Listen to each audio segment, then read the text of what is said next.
దేవుళ్ళందరిలోకి తొలి దైవంగా మనం భావించేటువంటి మహాగణపతి ఆవిర్భవించినటువంటి రోజు. ఈ మాసంలో మనం వరుసగా 9 రోజులు గణపతి నవరాత్రులు చేస్తాం. తర్వాత వాళ్ళ అమ్మగారు వస్తుంది పార్వతీదేవి. మా అబ్బాయికి 9 రోజులు చేశారు, మరి నా సంగతి ఏమిటంటుంది. నీకు 10 రోజులు చేస్తామమ్మా అని ఆశ్వయుజ మాసంలో దసరా చేస్తాం ఆవిడికి, ఓ రోజు ఎక్కువ. తర్వాత వాళ్ళ నాన్నగారు వస్తాడు. మా అబ్బాయికి 9 రోజులు చేశారు, మా ఆవిడకి 10 రోజులు చేశారు ఉత్సవాలు. కుటుంబాన్ని పోషిస్తున్నది నేను, యజమాన్ని. బిచ్చమెత్తి మరీ పోషిస్తున్నాను వీళ్ళందరినీ. నా సంగతి ఏమిటంటాడు. ఆయనకి నువ్వు నెలంతా చేస్తాను నాయన, కోప్పడకన కార్తీక మాసం నెలంతా చేస్తాను. తర్వాత వాళ్ళ మేనమా వస్తాడు శ్రీ మహావిష్ణువు. మరి ఆ కుటుంబమేనా? మాదోటి ఉంది ఇక్కడ, దేవుళ్ళలో చాలా ప్రధానమైన కుటుంబం, మమ్మల్ని మర్చిపోతే అలా అంటాడు. నీకు నెలంతా చేస్తామయ్యా. తర్వాత మార్గశిర మాసం ధనుర్మాసం అంతా శ్రీ మహావిష్ణువు ఆరాధన చేస్తాం. కార్తీక మాసంలో సోమవారం ఎంత ప్రధానమో మార్గశిర మాసంలో లక్ష్మీవారం అంటే గురువారం అంత ప్రధానం.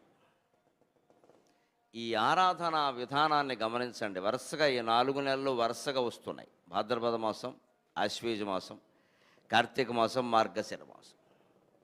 ఇంకా తరువాత మళ్ళీ సంక్రాంతికి ప్రత్యేకించి ఏ దేవుడు అని కాకుండా కాలపురుషుణ్ణే ఆరాధన చేస్తాం, మకర సంక్రమణం పేరు. మళ్ళీ శివరాత్రికి శివుడు, రథసప్తమికి సూర్యుడు, మాఘమాసం అంతా సూర్యుడు. మళ్ళీ ఏప్రిల్లో శ్రీరామనవమి వస్తే శ్రీరాముడు. శ్రవణ మాసంలో మళ్ళీ కృష్ణాష్టమి రాగానే కృష్ణుడు. ఇంతమందిని ఇన్ని రకాలుగా మనం సంవత్సరం పొడుగునా ఆరాధన చేస్తూనే ఉంటాం. కానీ ఇందులో గ్రహించాల్సిన విషయం ఏమిటంటే ఇంతమందిని మనం ఆరాధన చేయడం లేదు. హిందూ మతంలో ఎంతోమంది దేవుళ్ళు ఉంటారు, ఇతర మతాల్లో ఒక్కరే ఉంటారు అని అంటూ ఉంటారు. ఒక్క దేవుడు సరిపోడా, ఇంతమంది ఎందుకు అంటే ఇంతమంది దేవుళ్ళని మనం ఆరాధన చేయడంలా. మనం తెలుసుకోవాలి, అవసరమైతే వారికి చెప్పాలి. ఒకే దేవుణ్ణి ఇన్ని రూపాలుగా మనం ఆరాధన చేస్తున్నాం. అంతేగాని ఇంతమంది దేవుళ్ళు ఉన్నారనే అజ్ఞానం ఎవరికీ లేదు. ఇక్కడ దేవుళ్ళు ఇంతమంది ఉండరు. అదేమీ ఒక గ్రూపు కాదు, ఒక రాజకీయ పార్టీ కాదు ఉండడానికి. దైవత్వం అనేది ఒక శక్తి, అది విశ్వమంతా ఆవరించి ఉన్నటువంటి శక్తి.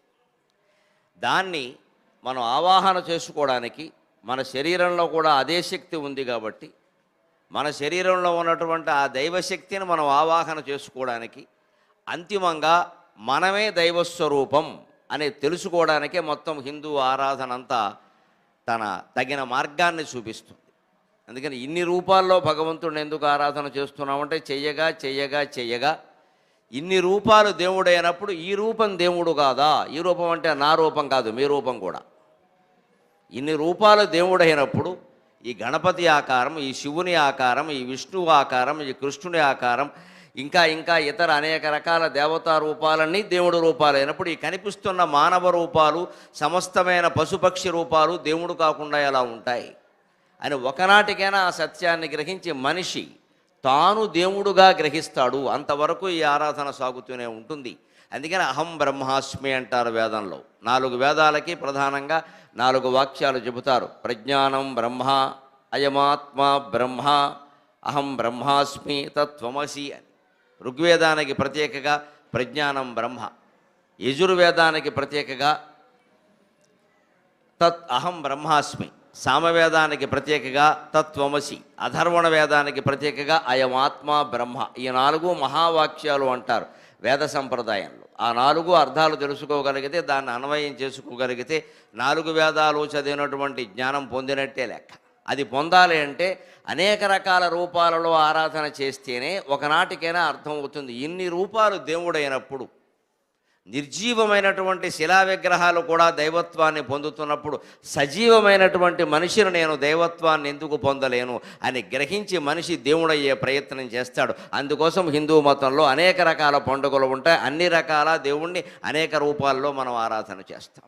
అందుకే వివేకానందుడు అనేక రకాల దేశాలు తిరిగి ఉపన్యాసాలు ఇచ్చి ప్రజలను చైతన్యపరుస్తూ ఉంటే, సనాతన ధర్మాన్ని, హిందూ ధర్మాన్ని ప్రపంచమంతా ఎలుగెత్తి చాటిస్తూ ఉంటే కొంతమంది అడిగారు, మీరు దీనికోసం బ్రహ్మచర్యం పాటించి పెళ్లి చేసుకోవడం మానేసి, సంపదలు సంపాదించుకోవడం మానేసి, ఉద్యోగాలు చేసుకోవడం మానేసి ఎందుకు ప్రపంచమంతా తిరుగుతున్నారు అంటే ఆయన ఆంగ్లంలో ఒకటే మాట చెప్పాడు, I will inspire the men and women everywhere until the world shall know that it is one with God.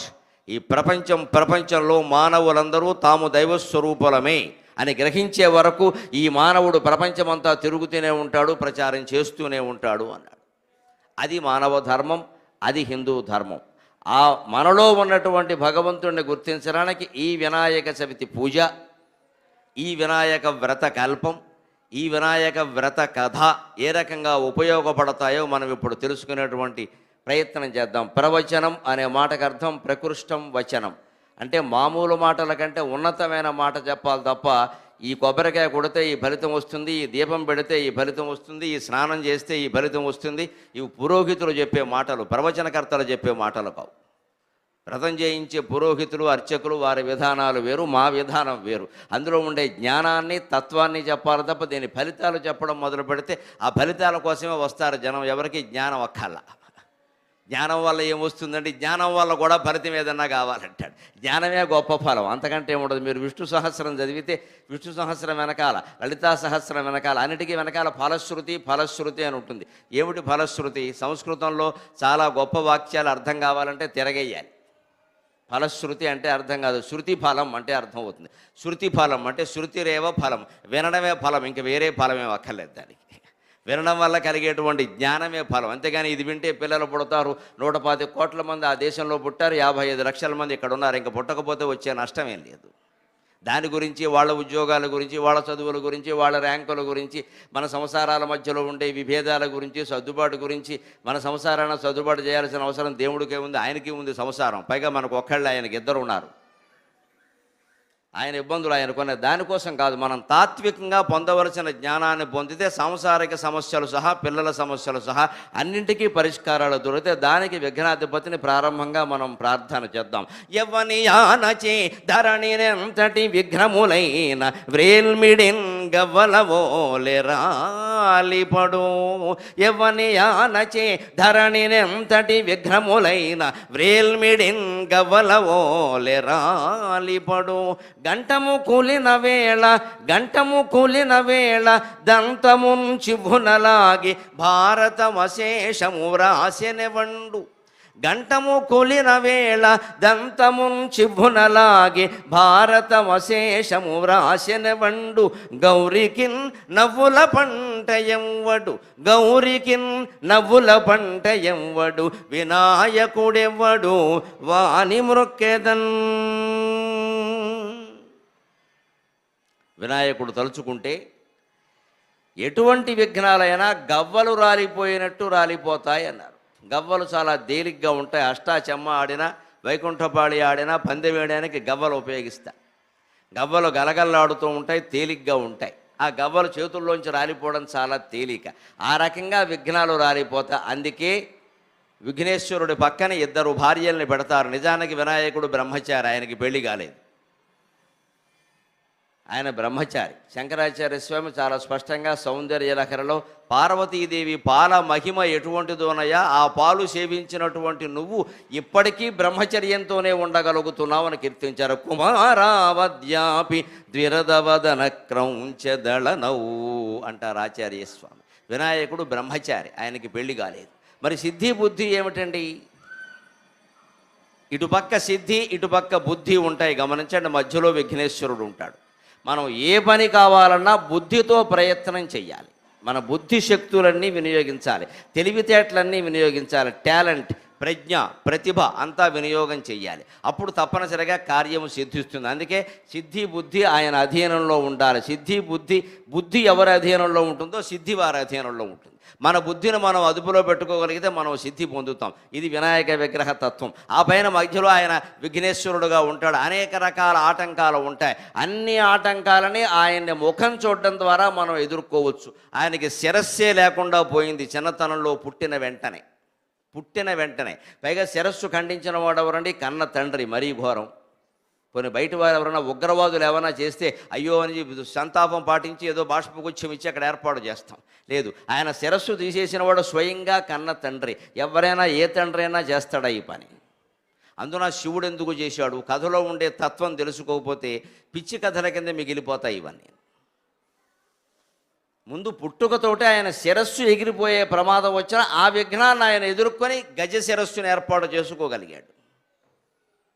ఇంత స్థూలకాయం ఉండి ఎలక వాహనంగా ఉంటుంది ఆయనకి. అసలే స్థూలకాయం, నడవడం కష్టం, మళ్ళీ వాహనమేమో ఎలక. మామూలుగా సన్నగా ఉన్న పిల్లాడికైనా ఎలక వాహనం ఉంటే వెళ్ళడం కష్టం. ఎల్కేజీ వాడు కూడా బస్సులో పెడుతున్న రోజుల్లో ఎలక వాహనం మీద ఎక్కడికి వెడతాడు ఈయన? అదో పెద్ద విఘ్నం. ఎలక వాహనం మీద ప్రయాణం ఏమిటి? పోనీ ప్రయాణం చేసేవాడు ఎలక కంటే సన్నగా ఉంటే అది వేరే విషయం. ఈయన మొత్తం ఏనుగంత ఉన్నాడు, ఏనుగు ముఖం సహా. ఏనుగంత మనిషి ఏమిటి, ఎలక వాహనం ఏమిటి?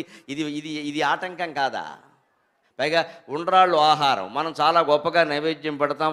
1,00,000 ఉండ్రాళ్లతో పూజ అని ఈ మధ్య ఆంధ్రదేశంలో కొత్త వెర్రి ఒకటి మొదలైంది. బాగా మనకి వేలం వెర్రి బాగా అలవాటు కదా. ఉండ్రాళ్ళు బాగా ఇష్టం అనగానే 1,00,000 ఉండ్రాళ్లతో వినాయకుడికి అభిషేకం. మొత్తం గూడెంతా పాడైపోయింది. అర్చకుల వారు నానాయాతన పడాలి తర్వాత శుభ్రం చేసుకోలేక. మనం ఉండ్రాళ్ళు ఈవేళ తింటామండి, ప్రసాదం కాబట్టి మొహమాటానికి 2 తింటాం. 4 తినండి చూస్తాను నేను. ఉండ్రాళ్ళు చప్పగా ఉంటాయి, తినం మనం. మరి దేవుడు ఎలా తింటాడండి? దేవుడు ఎలా తింటాడు? ఆయన ఒక రూపంగా భావించి అక్కడ పెట్టి ఆయన చేతిలో ఉండ్రం మొక్క పెట్టాం కదా, అందులో అల్లం పచ్చ వేయకుండా బెల్లం వేయకుండా ఒట్టు ఉండ్రాళ్ళు ఎంతకాలం ఎవరు తింటారండి? మరి మనం తినలేదు, ఆయన మాత్రం ఎలా తింటాడండి? అదొక విఘ్నం ఆయనకి. నిజానికి చెప్పాలి, తిండి కూడా సరిగ్గా లేదు. పైగా ఆయనకి పూజ చేసే పదార్థాలు ఏమన్నా మంచి బ్రహ్మాండమైనవి ఏమన్నా ఉన్నాయంటే గడ్డి బరకలు. మా ఇంటి పేరు అదే, గరికపాటి గడ్డి పరకలు. ఆ గడ్డి పరకలు కూడా ఆయనకి ఏమి ఇష్టం అంటే కొంచెం మట్టితో నేలలో సహజంగా ఎలా లాగామో అలాగే ఉండాలి. వాటిని ఏమీ శుభ్రం చేయాల్సిన పని కూడా ఏం లేదు. చేస్తే దోషమని కాదు, చేయక్కర్లేదు. ప్రకృతి సహజంగా ఏది లభిస్తుందో దాంతోనే ఆయన పూజ, అది భరిస్తున్నాడు ఆయన. ఈ మట్టి అంతా నాకెందుకు, ఈ గడ్డి పరకలేమిటి? శ్రీ మహావిష్ణువుకేమో తులసిమాల వేస్తావు, మా నాన్నగారికేమో మారేడాకులు వేస్తావు, మా అమ్మకేమో కదంబ కుసుమప్రియ అని కడిమి పూలు పట్టుకొచ్చి వేస్తావు, నాకేమిటి గడ్డి పరకలంట? నాకు అదే ఇష్టం అంటాడు ఆయన. నాకు అదే ఇష్టం, అవే పట్టుకురా అంటాడు ఆయన. పాలవెల్లి కడతాం మనం. పాలవెల్లులో ఏ ఫలాలు కడతారో చూడండి. మొక్కజొన్నలు, జామకాయలు, వెలక్కాయలు, బత్తాయి కాయలు, ఏవైనా సరే కాయలే కడతారు. ఎందుకో తెలుసా? భాద్రపద మాసానికి పంటలన్నీ కాయల రూపంలో ఉంటాయి, పళ్ళు పండవు. ఆషాఢంలో తొలకరి జల్లుల కారణంగా పంటలకి విత్తనాలు జల్లుతారు, అవి మొలకలు అవుతాయి, మొక్కలు అవుతాయి. అప్పటికి పచ్చి కాయలు కాస్తాయి. సరిగ్గా ఆషాఢం ముగించి భాద్రపద మాసం వచ్చి 4 వారాలు, శ్రావణ మాసం ముగించి భాద్రపద మాసంలో 4 వారాలు పడేసరికి ఏమవుతుంది? పంటలన్నీ పచ్చి దశలో ఉంటాయి. ఆ దశలోనే పట్టుకొచ్చి నాకు అర్పించండి, ఇంక మీరు ఏం మార్పులు చేయొద్దు అంటే అర్థమండి. ఆలోచన చేయండి కాస్త. విజ్ఞులు విదేశాల్లో ఉన్నారు, విమానాలు ఎక్కి వచ్చారు, సముద్రాలు దాటి వచ్చారు. తత్వం ఆలోచన చేయాలి కానీ అజ్ఞానంలో పడిపోకూడదండి. మొక్కజొన్న పొత్తులు ఆయనకి పచ్చి పొత్తులు ఇష్టం కదా అని 1000 పొత్తులతో అభిషేకం చేసి ఆయన ఇబ్బంది పెట్టకూడదు. పచ్చికాయలు, పచ్చి వెలక్కాయలు, పచ్చి జామకాయలు అన్నీ పచ్చివే.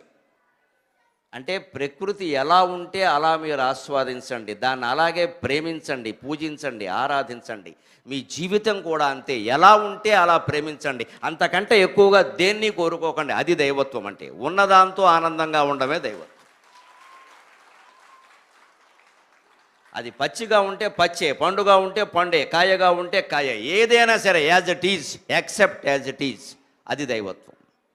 ఉన్నదాన్ని ఉన్నట్టే, అదే భర్త, అదే భార్య, అదే పిల్లలు, అదే జ్ఞానం, అదే అజ్ఞానం, అదే సంపద, అదే అప్పులు, అదే దుఃఖం, అదే సుఖం.